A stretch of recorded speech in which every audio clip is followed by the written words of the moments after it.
জাতীয় vitamin A plus campaign উপলক্ষে চাঁদপুরে সাংবাদিকদের নিয়ে অবহিতকরণ কর্মশালা অনুষ্ঠিত হয়েছে। কর্মশালায় জানানো হয়, আগামী 1 জুন শনিবার জেলায় 6 থেকে 11 মাস বয়সী এবং 12 মাস থেকে 59 মাস বয়সী মোট 3,53,189 শিশুকে ভিটামিন এ প্লাস ক্যাপসুল খাওয়ানো হবে।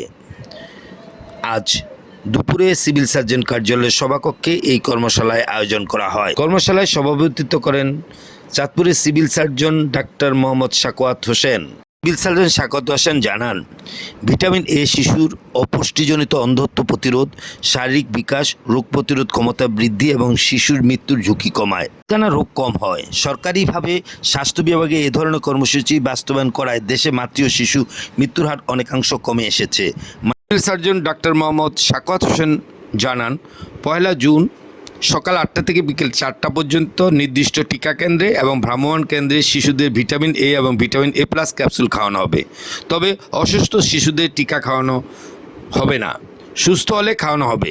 ভিতরে যে সকল জিনিস মানে সম্পূর্ণ হওয়া দরকার, যে সকল অর্গানগুলো, এই অর্গানগুলো ডেভেলপ হয় না, এই কারণে বাচ্চা মারা যায়। এই 3টা প্রধান কারণ হচ্ছে মানে 28 দিনের মধ্যে বাচ্চা মারা যাওয়ার প্রধান কারণ। 28 দিনের মধ্যেই ম্যাক্সিমাম বাচ্চা মারা যায়।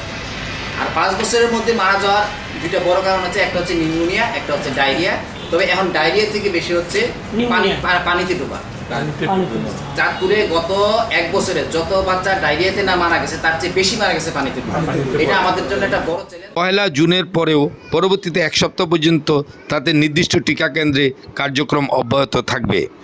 মোর্শেদ আলম, চাঁদপুর।